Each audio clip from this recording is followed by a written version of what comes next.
إن الله وملائكته يصلون على النبي يا أيها الذين آمنوا صلوا عليه وسلموا تسليما اللهم صل وسلم وبارك عليه وعلى آله صلى الله ربنا على المبين أحمد المصطفى سيد المرسلين وعلى آله وصحبه أجمعين اللهم صل على سيدنا محمد وآله كما لا نهاية لكمالك وعدد كمالك صلى الله ربنا على النور المبين أحمد المصطفى سيد وعلى آله وصحبه أجمعين اللهم صل على سيدنا محمد وآله كما لا نهاية لكمالك وعدد كمالك صلى الله ربنا على النور المبين أحمد المصطفى سيد المرسلين وعلى آله وصحبه أجمعين اللهم صل على سيدنا محمد وآله كما لا نهاية لكمالك وعدد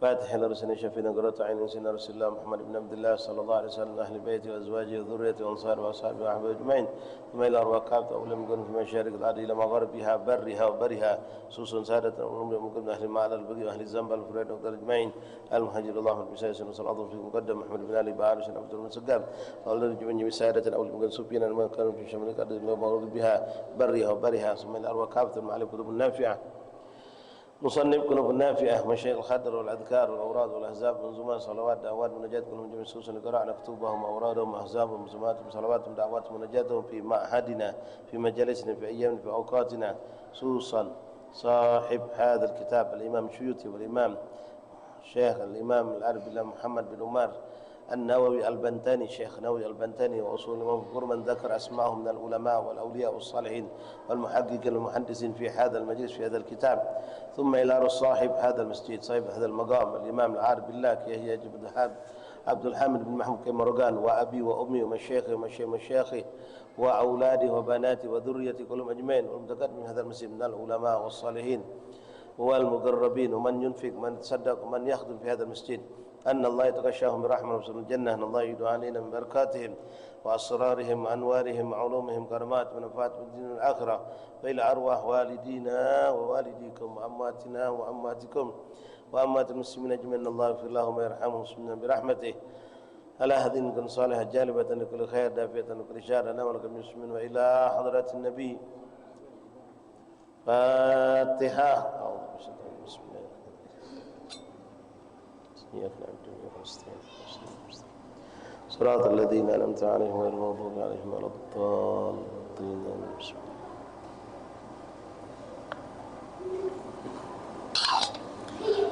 بسم الله الرحمن الرحيم الحمد لله رب العالمين حمدا شاكرا حمدا ذاكرا حمدا يوافي نعمه ويكافئ مزيده يا ربنا لك الحمد كما ينبغي لجلالك الكريم وعظيم سلطانك اللهم صل وسلم وبارك وكرم على سيدنا ومولانا محمد وعلى آل سيدنا ومولانا محمد الفاتح لما أغلق والخاتم لما سبق ناصر الحق بالحق والهادي إلى صراطك المستقيم وعلى آله وصحبه حق قدره ومقداره العظيم نوينا تعلم التعليم والإفادة والاستفادة والنفع والانتفاع التذكر التذكير الحث على تمسك بكتاب الله وسنة رسله والدعاء إلى الهدى والدلالة على الخير ابتغاء مرضات الله وقربه وثوابه اللهم أغننا بالعلم وزينا بالحلم وأكرمنا بالتقوى وجملنا بالعافية يا أرحم الراحمين اللهم جملنا بالعافية والسلامة حققنا يا ربنا بالتقوى مع الاستقامة وأعذنا من مجيبات الندامة يوم القيامة سبحانك لا علم لنا إلا ما علمتنا إنك أنت العليم الحكيم وتب علينا يا رب إنك أنت التواب الرحيم اغفر لنا وارحمنا وأنت خير الراحمين فانصرنا على القوم الكافرين برحمتك يا أرحم الراحمين يا أرحم الراحمين يا أرحم الراحمين وصلى الله على سيدنا محمد النبي الأمي وآله وصحبه وسلم الحمد لله رب العالمين. Ma'asyiral hadirin jamaah majlis zikir ziarah majlis taklim ziarah Kiai Haji Abdul Hamid bin Mahmud atau lebih kita akrab dengan sebutan Kiai Marogan di Masjid Kiai Marogan Kertapati rahimani rahimakumullah. Assalamualaikum warahmatullahi wabarakatuh. Alhamdulillah, alhamdulillah bersyukur kita kehadirat Allah Subhanahu wa taala yang kembali mempertemukan kita di masjid yang penuh berkah ini di waktu yang penuh dengan keberkahan mabinal isya'ain antara maghrib dan isya dengan ketaatan yang teramat sangat mulia. Tadi kita melaksanakan salat maghrib berjamaah lalu ditambah dengan zikir bertasbih, bertahmid, bertakbir, bermunajat kepada Allah. Lalu kita pun melaksanakan salat sunnah ba'di yang merupakan apa-apa itu semua adalah sunnah Rasulullah. Semua itu adalah sunnah Rasulullah sallallahu alaihi wasallam.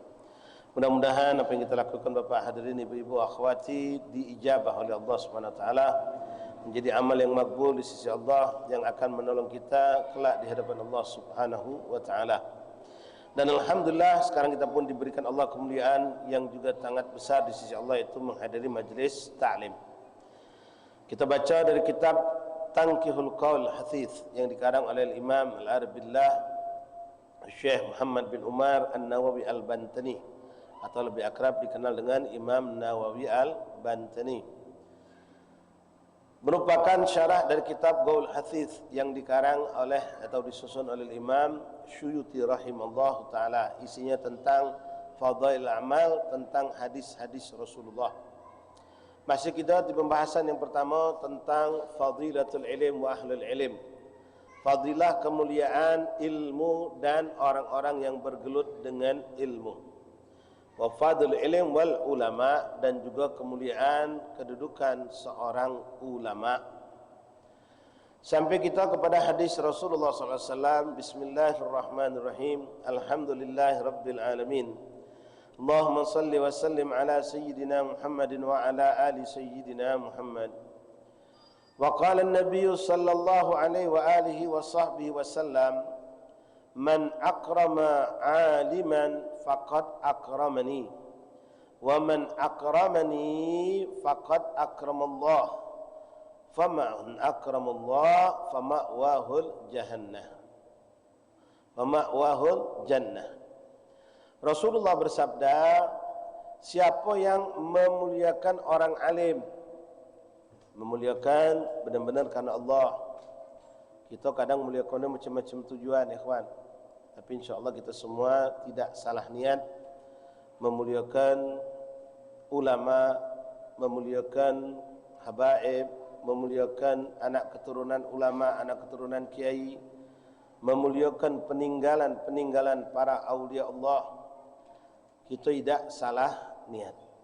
Memuliakan tamu, memuliakan talabul ilm, memuliakan kawan, memuliakan orang-orang yang wajib kita muliakan dari segi nasab, dari segi kedudukan. Misal dia adalah paman kita, kakek kita, atau orang yang lebih tua dari kita. Semua itu diperintahkan oleh syariat.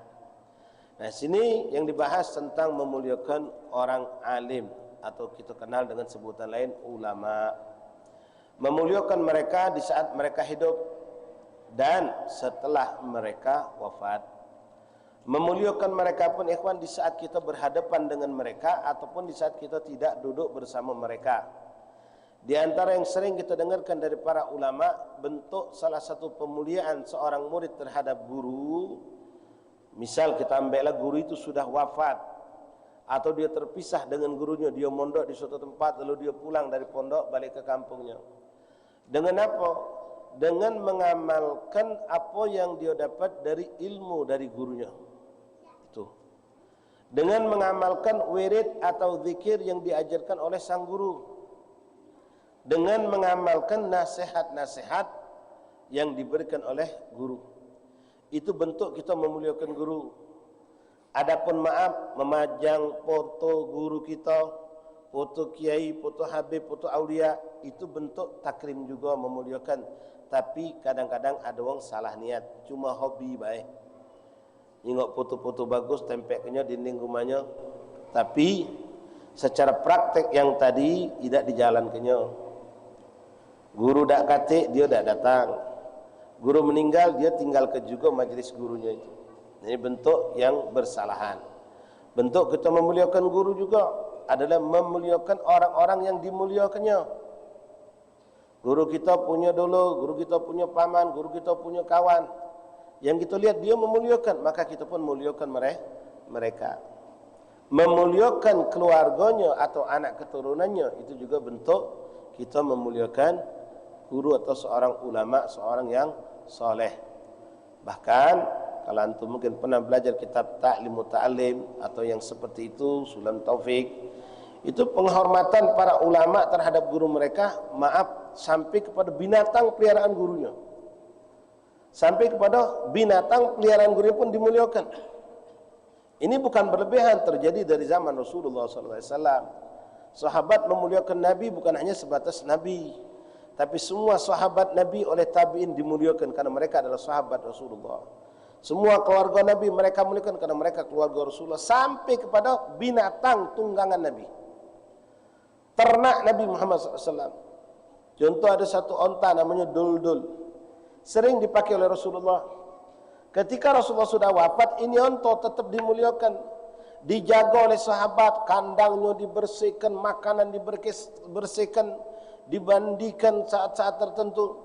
Bahkan sampai ketika binatang ini yang namanya Duldul sudah tua, sudah rontok dia punya gigi, itu sahabat letakkan, ngaluskan rumput biar ini binatang tetap makan. Kenapa mereka lakukan? Bukankah itu hewan dulu waktu ada Nabi, tapi Nabi sudah wafat? Tidak seperti itu. Nabi sudah wafat, mereka tetap muliakan apa-apa yang berhubungan dengan Rasulullah SAW sampai kepada binatang.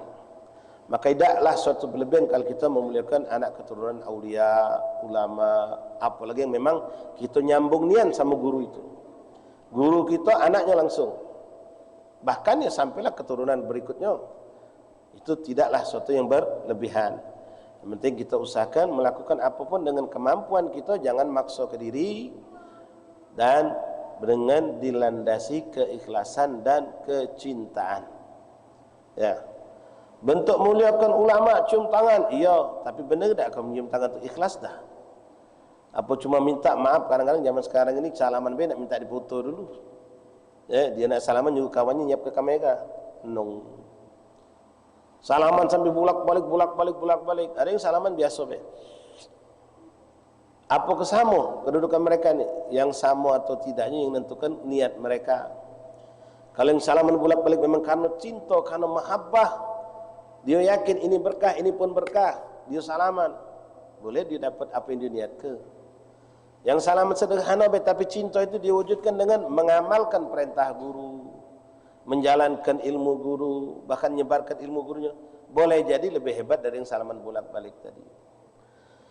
Nah, sekarang kita dengar apa kata Rasulullah. Rasulullah mengatakan, "Man akramal aliman faqad akramani." Siapa yang memuliakan orang alim, berarti dia memuliakan aku, kata Nabi. Makanya inilah adat kita ahli sunnah wal jamaah. Sendal guru dipegang, sendal guru dibalikkan. Guru nak duduk dipasangkan alas, dipasangkan apa, dinyaman ke. Bukan suatu perlebihan atau pengkultusan, bukan ikhwan. Memang itu dianjurkan, disunnahkan oleh baginda Rasulullah sallallahu alaihi wasallam. Bahkan Nabi ngomong, siapa yang memuliakan ulama, berarti itu orang memuliakan aku, kata Rasulullah. Lalu, waman akramani, siapa yang memuliakan aku, kata Rasulullah, faqad akramallah, berarti dia telah memuliakan Allah. Berarti dia sudah memuliakan Allah. Faman akramallah yadkhulul jannah. Barang siapa yang fama'wahul jannah, siapa yang memuliakan Allah, maka tempat kembalinya kelak adalah syurganya Allah Subhanahu wa taala. Jadi ikhwan, banyak tadi saya contohkan kepada antum, dan ini pun kami terus berusaha menjadikan ini bagian kehidupan kita. Ya, foto ulama jangan terkapal. Nempel foto wali di warung kopi. Misalnya kalau di dinding tinggi bolehlah, ada apa-apa bagus. Ini digobok tempat dia ngaduk Taiwan model tadi, no. Ya, dulu punya kasus sampai jadikan telapak meja, no. Ya, jadi nak dimuliakan. Foto wali tahu di kelepek, tahu di pantat, no. Ini harus nah hati-hati, jangan salah. Nah, termasuklah juga ikhwan rahimakumullah, tidak lama lagi bakal musim banyak nih. Masuk kami mungkin masuk juga. Kita undang ulama, undang kiai, ceramah, buat banner. Pampang lah foto habib, foto kiai, foto ustaz tadi. Masya Allah. Memang tak nyala ke ikhwan. Ada foto tu daya tarik. Kalau cuma nama kadang lewat tu tak terbaca. Tapi pas ada gambar tadi, no, kiai fulan. Stop, ceramah, tanggal berapa? Apalagi kalau ini cinta sama kiai tadi, sama habib tadi. Jarinya, tanggal berapa ajaran tadi? Tidak nyalakan, memang itu salah satu wasilah untuk kita bisa menarik orang untuk datang.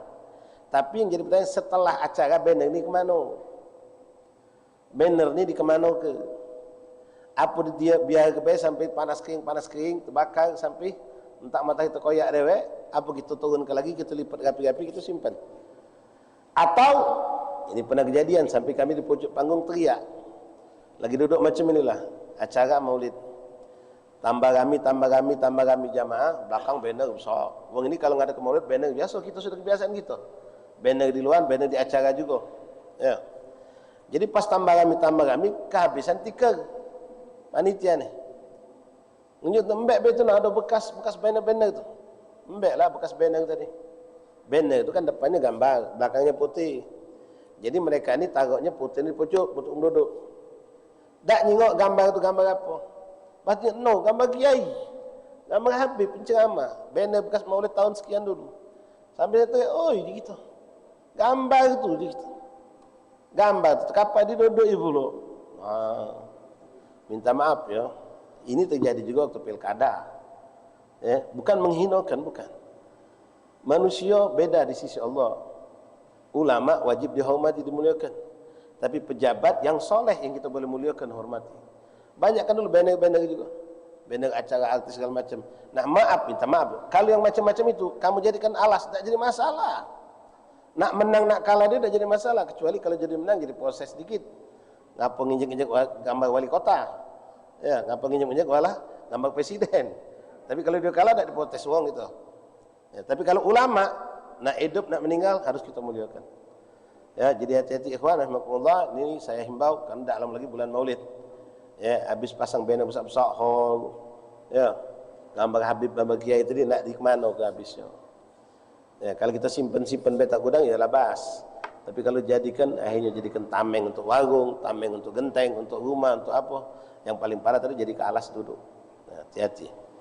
Niat kita memuliakan mereka, memuliakan ulama, karena Rasul mengatakan, siapa yang memuliakan orang alim berarti memuliakan aku. Siapa yang memuliakan aku berarti memuliakan Allah. Dan siapa yang memuliakan Allah, tempatnya adalah surga. Siapapun ikhwan orang alim itu, yang jelas yang kita lihat orang alim yang baik. Karena alim itu, ulama itu juga banyak. Kan Nabi pernah mengatakan ada juga ulama-ulama su'. Apalagi zaman kita sekarang, zaman fitnah yang luar biasa. Wong yang beketu, berjubah, berimamah, tapi menyebarkan fitnah. Ya. Na'udzubillah min dzalik. Ulama nak pintar macam kitab dia.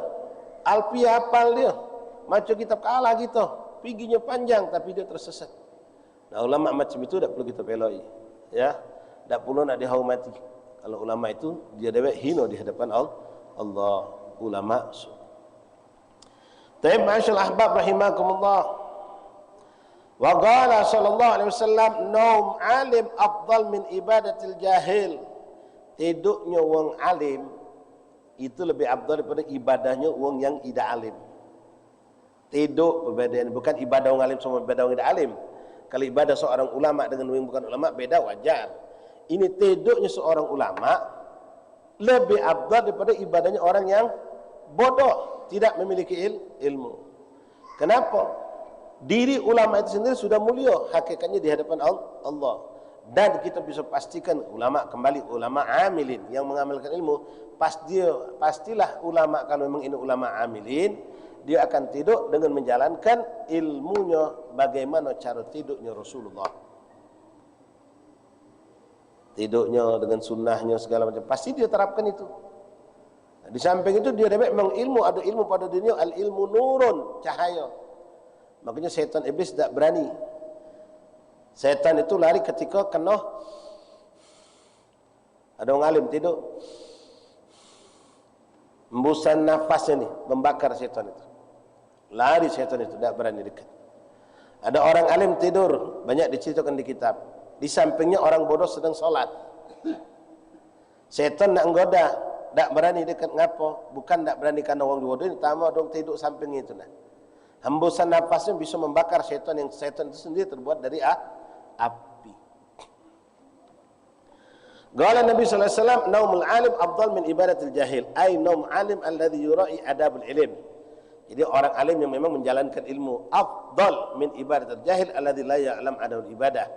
Dibandingkan dengan orang yang bodoh ibadah tapi tak paham tentang ilmu dalam ibadah itu sendiri.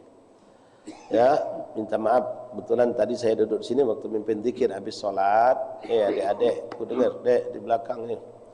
Habis sholat tu jangan lagi langsung nyabut HP. Ngadep Allah dulu dek, sabar, HP kamu tak ke mana. Ngadep Allah selesai salam, tweet lagi langsung ke HP. Wong wirid, wong berzikir nyebut nama Allah, kita tak melok, sibuk dengan setan. Ai ruginya kita. Kamu sudah dipilih Allah untuk duduk di majlis, sudah dipilih Allah untuk duduk solat berjamaah, sudah dipilih Allah untuk masuk ke masjid. Bagus kelak keadaan kita, ikhwan. Jangan sampai kita tak dapat, sibuk dengan HP. No. Itu gara-gara tadi sebelum solat dia ngechat kawan, habis main nunggu kalau ada jawaban kawan tadi. Itu setan sama setan sini berkawan. Kita yang tungganginya. Tak benar. Selesaikan wirid, selesaikan zikir, sudah selesai. Mungkinlah katakanlah nak muka, nak nyingok apa, baru solat sunnah. Atau lebih apa, solat sunnah dulu baru kita buka apa yang ada di HP tadi. Nah, karena tadi apa, orang itu beribadah tapi tak. Minta maaf, saya kebetulan tadi sudah ngadap ke antum. Saya melihat ada orang yang solat tadi di tempat di belakang itu, solatnya mengerikan ikhwan, tanpa tamakninah. Rukuknya nyecer, itidah belum lurus itidah, sudah sujud dia. Kesian. Dia ngerasa sudah sholat, tapi sholatnya tidak ada nilai di sisi Allah subhanahu wa ta'ala. Orang yang seperti itu perlu dikesihani. Ya. Tayyib ikhwan, maka dari situ kalau kita duduk di majlis, perhatikan biar dapat ilmu. Banyak orang di luar sana tidak dimasukkan Allah ke majlis, ikhwan. Kamu dimasukkan Allah ke majlis. Alangkah ruginya kalau duduk di majlis tidak dapat apa-apa. Jadi fokus, aku duduk nak ke majlis, nak dengar ilmu, nak dapat berkah masjid yang Masya Allah ini, nak dapat berkah daripada fadail kemuliaan duduk di majlis taklim. Rugilah kita kalau kita sibuk dengan yang sia-sia. Apalagi yang kita buka tadi dosa pula. Waduh, lipat dosa kita. Masjid lagi majlis. Waduh, naudzubillah min dzalik. Taib ikhwan rahimakumullah. Wa fi riwayat Abi Nu'aim an Salman bi isnadin dhaif nam ala ilm al-khair min salat ala al-jahl. Tidaknya orang yang berilmu itu lebih afdal pada salatnya orang yang bodoh. Ai li'annahu qad yadhunnul mubtil musahihan. Karena orang yang bodoh itu dia tidak tahu yang batal apa yang tidak. Macam tadi kan salatnya. Belum rukuk sempurna sudah ngangkat kepala sami Allah. Belum tegak lurus, belum tamanna sudah sujud lagi. Dia nyangka dia sudah salat. Ternyata salatnya tidak ada nilai. Itulah yang pernah terjadi di zaman Rasulullah. Nabi sedang halaqah seperti ini, ada sahabat masuk salat, Nabi nyingok.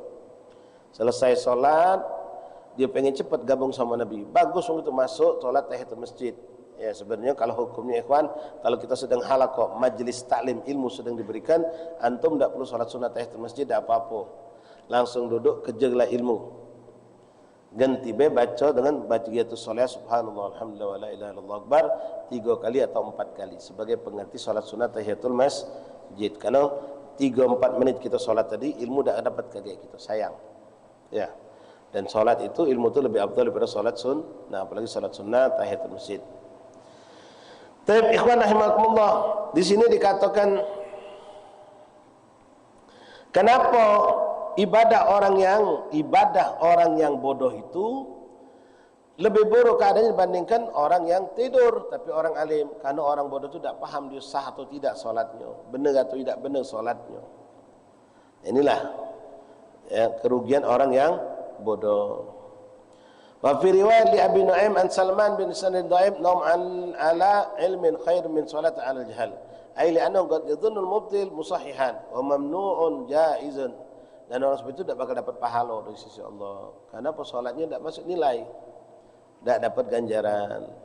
Kama qala Durar bin Azwar as-sahabi man abadallah bijahlin kana ma yusidu akthar mimma yuslih. Dari seorang sahabat Rasulullah SAW, Ad-Dirar bin Azur, sahabat Rasulullah, beliau mengatakan man abadallah bijahlin, siapa yang menyembah Allah, beribadah kepada Allah tapi dengan kebodohan, maka efek buruk yang didapatkan jauh lebih banyak daripada kebaikan yang dia dapatkan. Keburukannya jauh lebih banyak dibandingkan kebaikan. Kenapa? Dia solat ngasih, aku sudah solat. Jadi dia tidak ngurusi solat lagi sudah. Padahal solatnya tidak diterima oleh Allah. Begitupun hal yang lain yang sudah banyak kita contohkan. La ilaha illallah.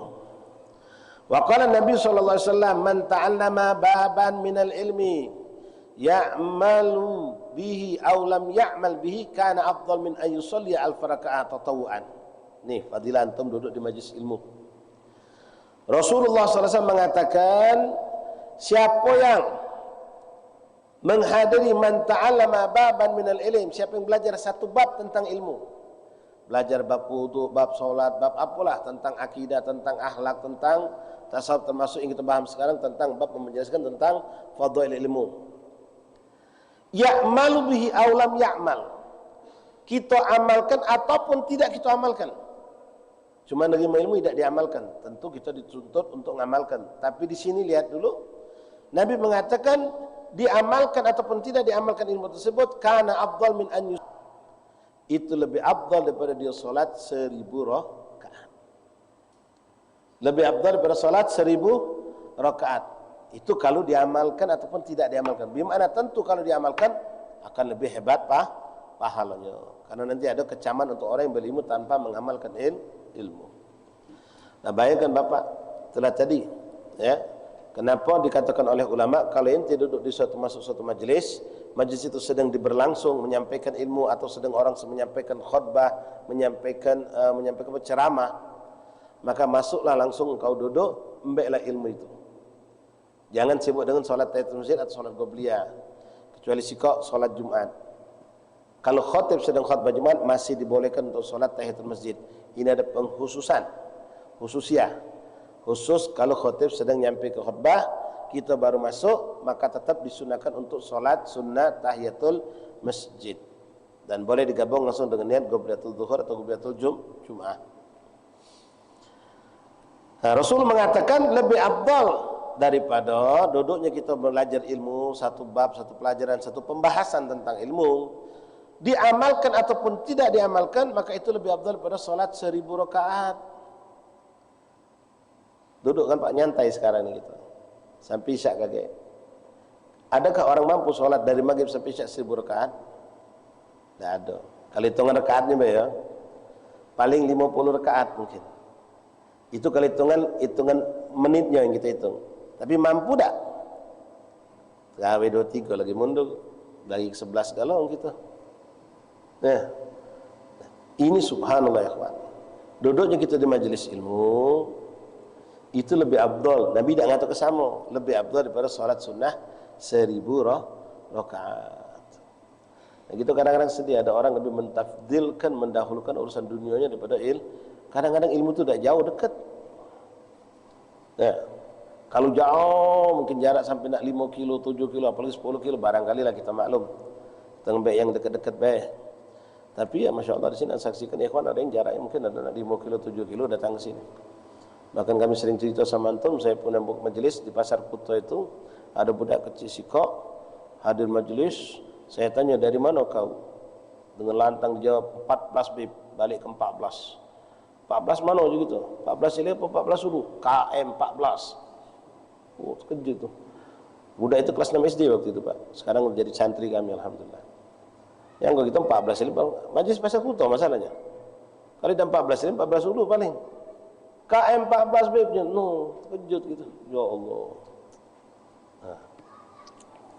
Masya Allah, tabarakallah. Ma'asyal ahbab rahimani rahimakumullah. Wa hadha yadullu ala anna al-ilmu asyraf jawharan min al-ibadah. Di sini menunjukkan ilmu itu lebih mulia daripada kita memperbanyak ibadah tapi tanpa ilmu. Bukan pula nanti jangan salah paham. Ya, nuntut ilmu ibadah tidak lah, salah pula. Ya, ilmu itu untuk diamalkan, ibadah itu bentuk pengamalan ilmu.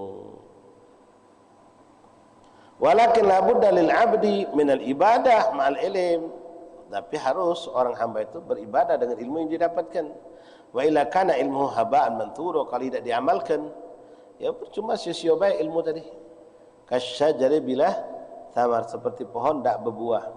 Jadi harus diamalkan. Ya diamalkan.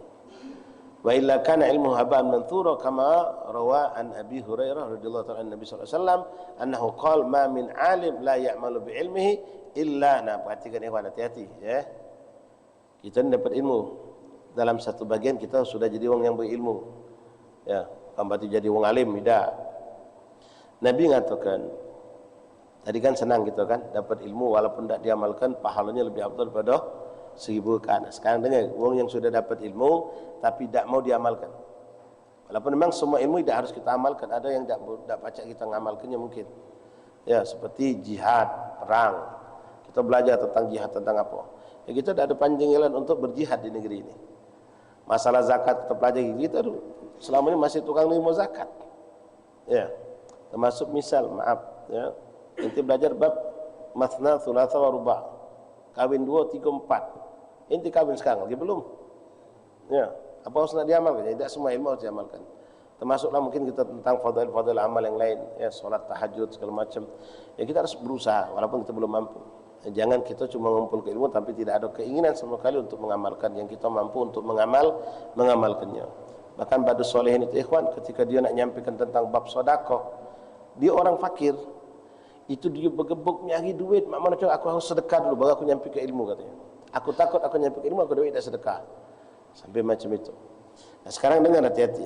Nah, jangan kita ngerasa aku sudah mondok lama, aku sudah belajar di majlis banyak kiai, ustaz, habib, lalu kita ngerasa berilmu lah itu tapi tidak diamalkan. Apa kata Rasulullah? Ma min alimin la ya'malu bi ilmihi illa naza'allah ruhahu ala ghairi syahadah. Na'udzubillah. Siapapun dari orang yang berilmu, orang alim tapi tidak mau mengamalkan amal ilmunya, maka Allah Subhanahu wa taala kelak akan mencabut nyawanya mungkin tanpa mengucap kalimat syahadah. Meninggalnya buruk. Ya.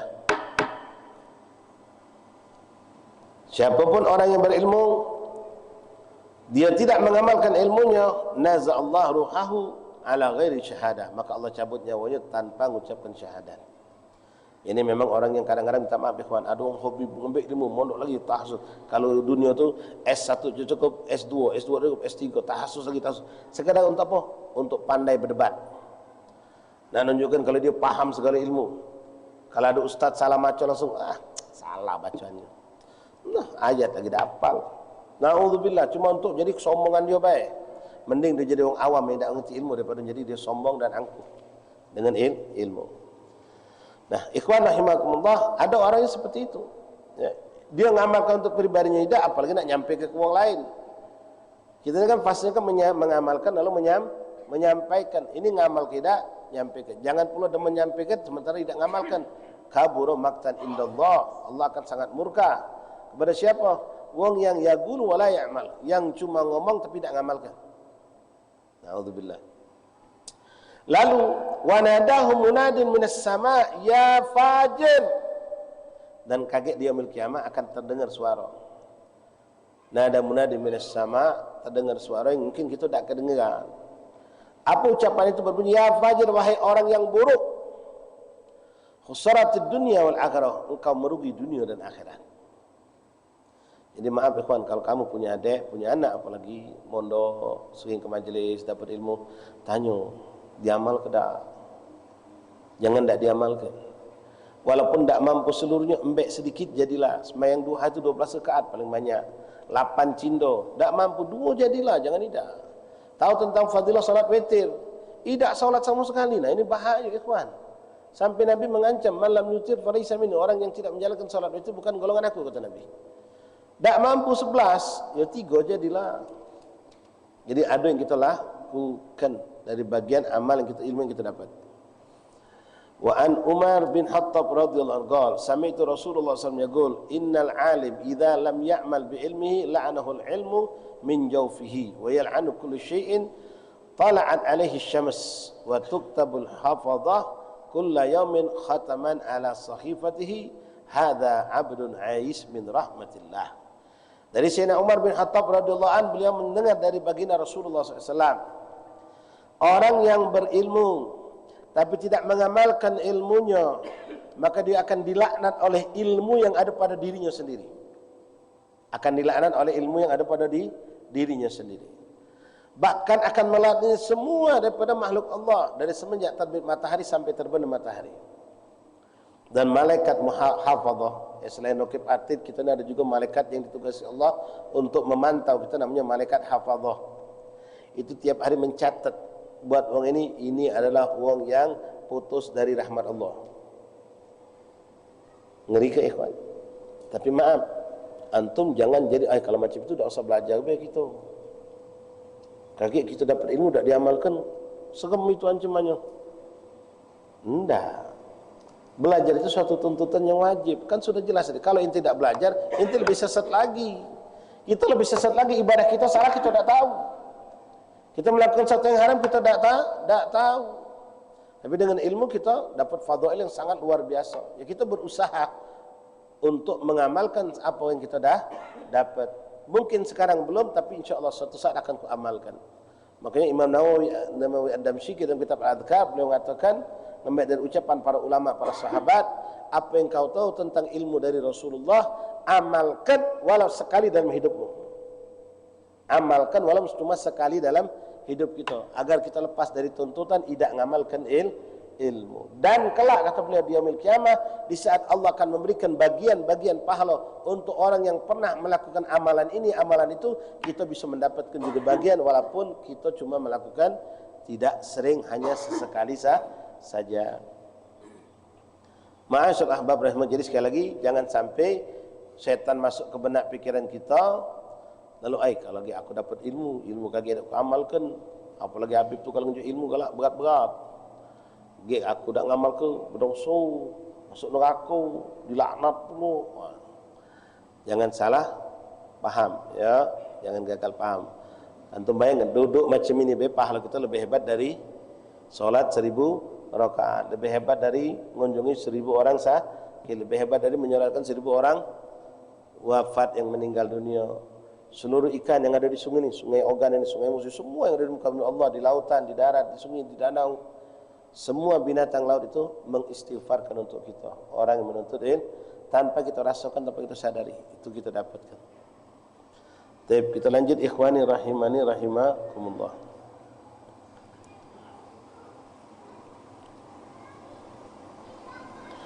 Wa qala an-nabi sallallahu alaihi wa alihi wasallam, man zara aliman.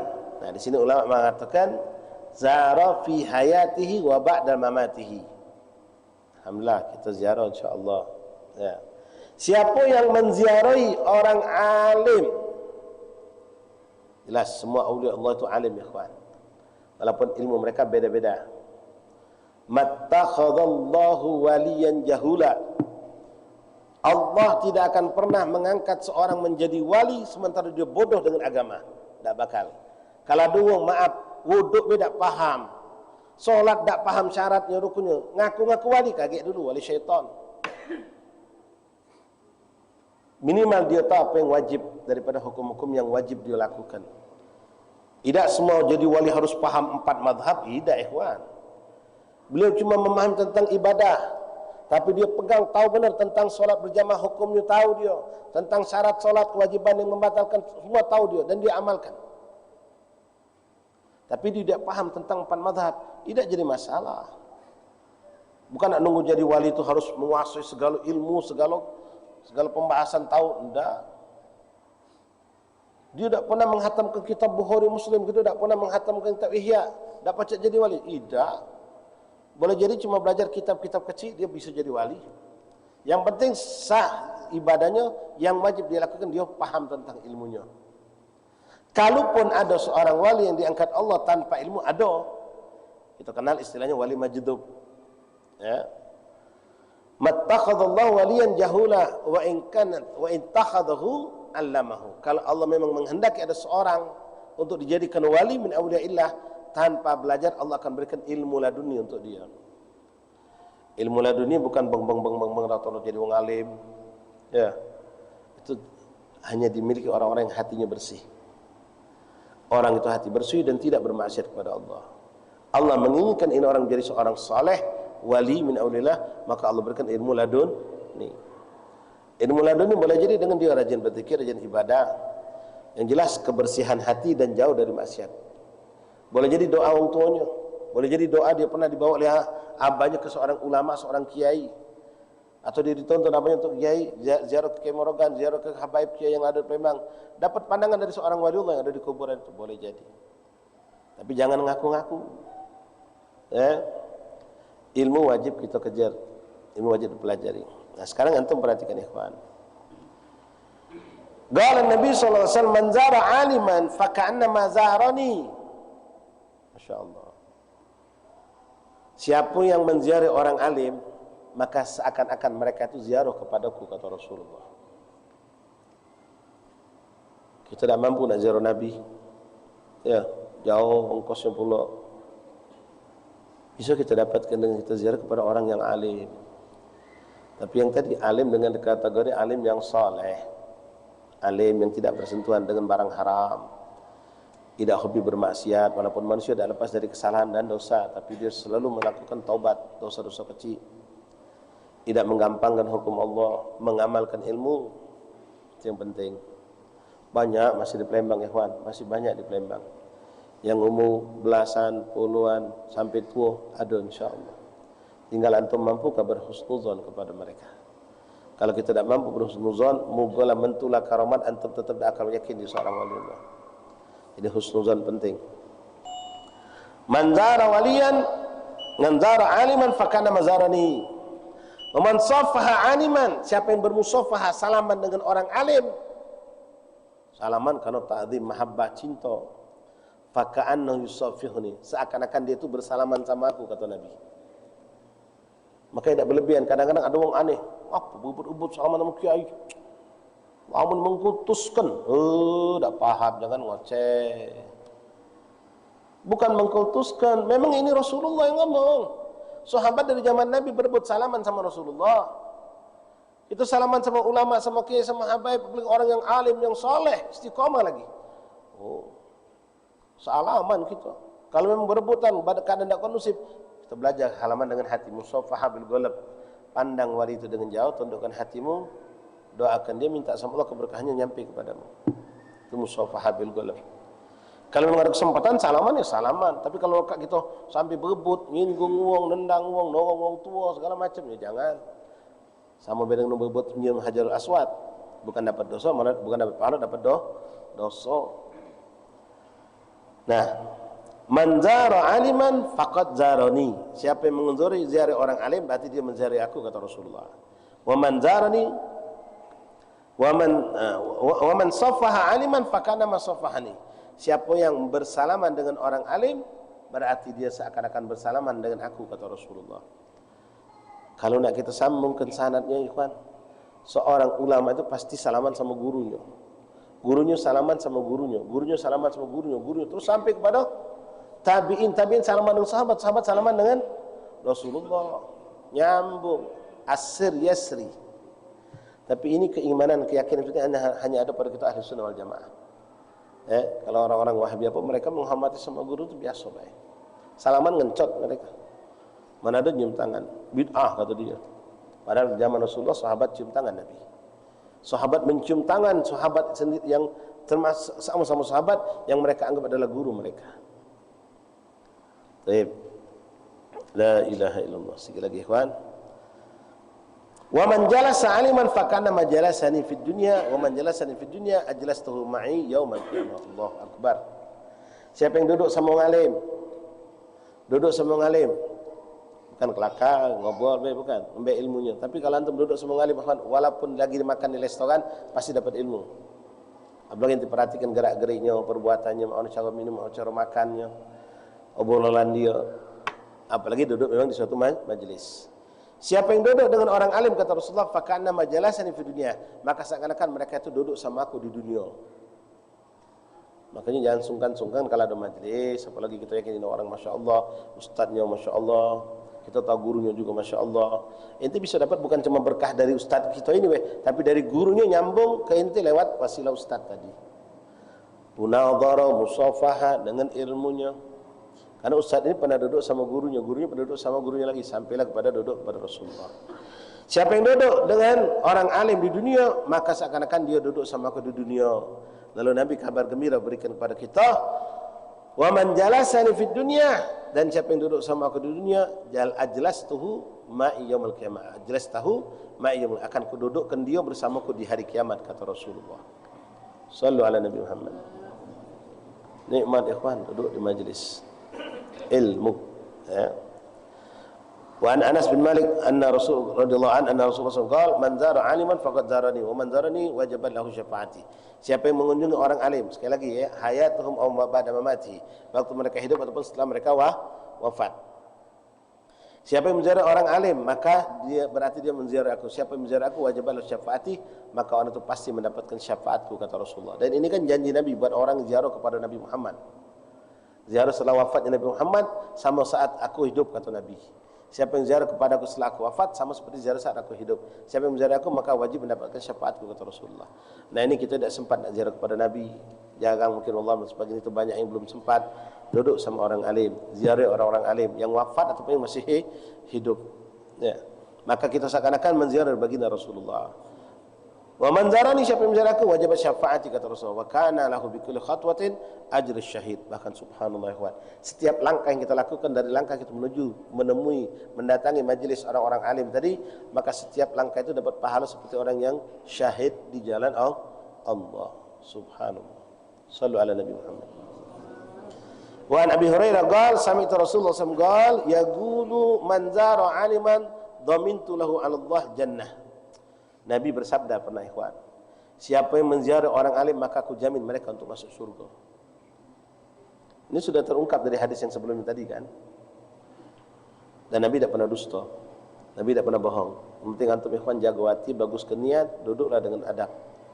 Walaupun mungkin yang ngajar itu kawan kamu dulu, kebetulan nasib beda. Dia taman SD mondok, kita taman SD nyambung SMP. Setelah pisah 10 tahun dia jadi kiai, kita jadi santri, jadi budak majlis. Mulia kehormati, pandang dia sebagai orang alim. Wa an Ali bin Abi Thalib annahu qala Rasulullah sallallahu alaihi wasallam man zara aliman ay fi qabrihi thumma qara'a indahu ayat min kitabillah a'tahu Allah taala bi adadi khatwatihi gusuran fil jannah. Nah, fadail kita ziarah aulia, ziarah salihin. Kita kan baca ayat tahyasin takulhun takulhun pola ayat kursin tapola. Kabar gembira dari Rasulullah lewat Imam Ali bin Abi Thalib, wahai ikhwan yang rumahnya dekat rumah magam-magam aulia, walaupun jauh usahakan. Alhamdulillah kita diizinkan Allah menghidupkan majlis zikir ziarah 4 hari berturut-turut, 4 malam berturut-turut. Semalam sudah kita lakukan ya, di Ambang Koci. Malam ini alhamdulillah di sini Kiai Morogan, dan besok Jatur Ikhwan kena gabung di Magam Dato Agil Simpang Veteran Dr. Emisa dekat Pasar Kuto, ada jauh dari rumah Jalim ya. Dan malam Kamis kita ziarah ke seberang ulu ya, kuburan para habaib, Kiai Pedatuan dan semua insyaallah kita ziarahi.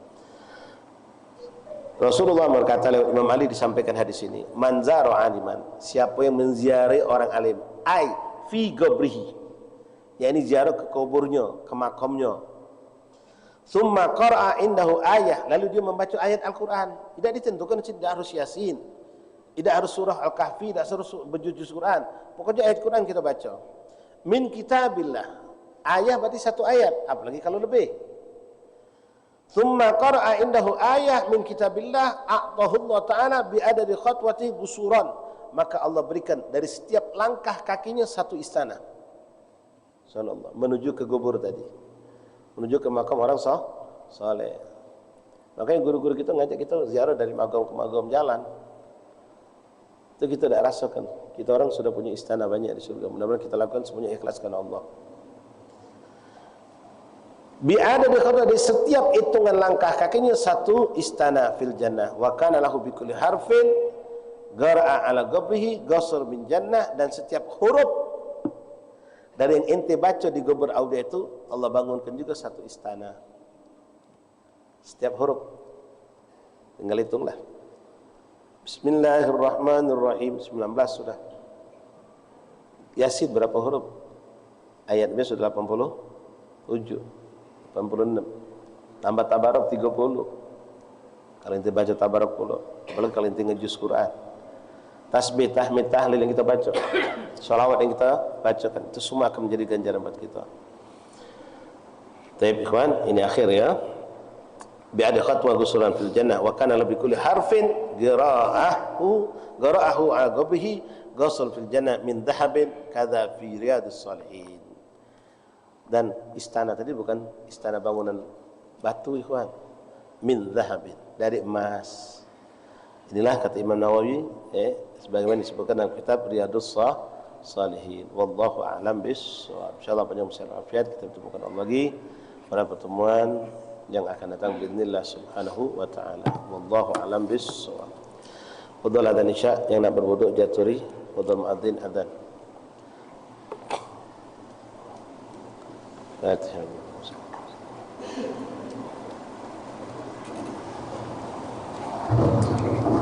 Inna Allah wa malaikatahu yusalluna 'alan nabi ya ayyuhalladzina amanu sallu 'alaihi wa sallimu taslima. Allahu akbar, Allahu akbar, Allah.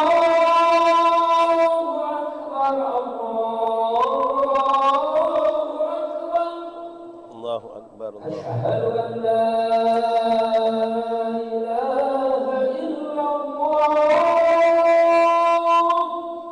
أشهد أن لا إله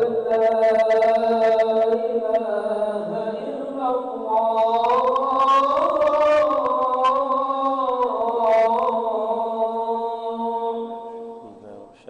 أشهد أن محمدا رسول الله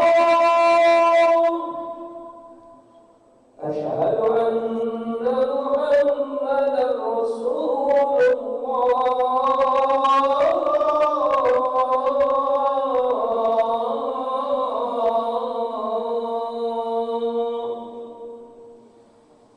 حي على الصلاة حي على الصلاة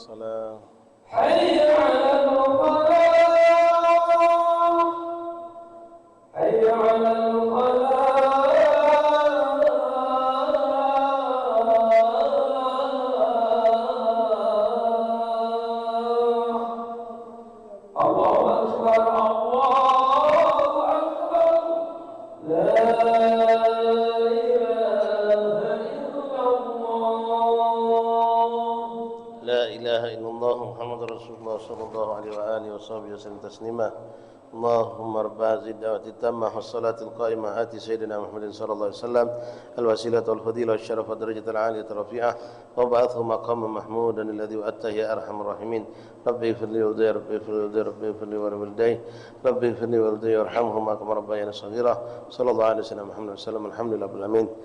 Sedikit tambahan ikhwan, di sini alhamdulillah hadir juga ibu-ibu akhwat ya. Mungkin ditanyakan, boleh tak kami orang betina ziarah kubur wali? Ziarah kubur untuk perempuan itu dibolehkan, apalagi kubur wali min awliya'il illah, dibolehkan dalam syariat Islam. Cuma ada etika, ada yang harus kita perhatikan ya, jangan sampai ziarah kita justru menjadikan dosa buat kita. Di antaranya perempuan itu ya, kalau memang pengen ziarah sekali lagi boleh menziarahi orang tuanya, menziarahi anaknya atau saudara yang wafat, atau menziarahi seorang waliullah. Tutup aurat yang rapi, tutup aurat yang rapi. Kemudian kalau kita ziarah ke kuburan, jangan sebetinoan baik, apalagi berdua baik, dewan baik, apalagi kuburan-kuburan yang luas, itu bakal menimbulkan fitnah. Jadi ada mahramnya kalau bisa. Kemudian minta maaf, khusus ziarah-ziarah seperti ziarah aulia, itu hindari percampuran antara laki dengan perempuan. Jadi kalau tidak mungkin, maka mengalahlah anda wahai perempuan, ziarah cukup dari jauh. Wali Allah itu paham kalau kita cinta sama dia. Tapi kalau ente duduk di makam, duduk pempetan depan kita lanang yang bukan muhrim, malah wali itu gelisah. Nanti yang ziarah ini bahkan maaf, kalau ibu punya paras cantik, belagak, bagus, yang ziarah juga kita, bukan husuk dengan wali. Justru terjadi maksiat di depan makam wali. Nah, ini berbahaya. Ya, jadi kalau memang ada waktu khusus kita, aku ini tahunian, aku lah nanya pengurus masjid, kalau makam itu biasanya kosongnya jam sekian-sekian, kita ziarah boleh. Ya, jangan punya wirid panjang-panjang nian. Ya, yang jelas mereka aulia itu ahli gulub. Muamalah dengan mereka pun bermuamalah dengan hati. Ya, mereka tahu siapa yang cinta dengan aulia, siapa yang cintanya cinta separuh, yang separuh atau seperempat, atau hanya maaf seremonial baik, ziarah itu tidak ada cinta, tidak ada mahabbah, atau maaf tidak sedikit mungkin yang datang ke magam-magam mulia itu orang yang cuma punya hajat dunia. Tidak ada cinta sama Allah, tidak ada cinta sama wali karena akhirat tidak. Itu justru membuat kadang-kadang wali itu gelisah. Tapi wali Allah itu ahli karam. Yang datang untuk dunia didoakannya, apalagi yang datang untuk akhirat. Wallahu a'lam bis-shawab. Fatihah bil qabul wa sallallahu alaihi wa sallam Muhammad sallallahu alaihi wa sallam.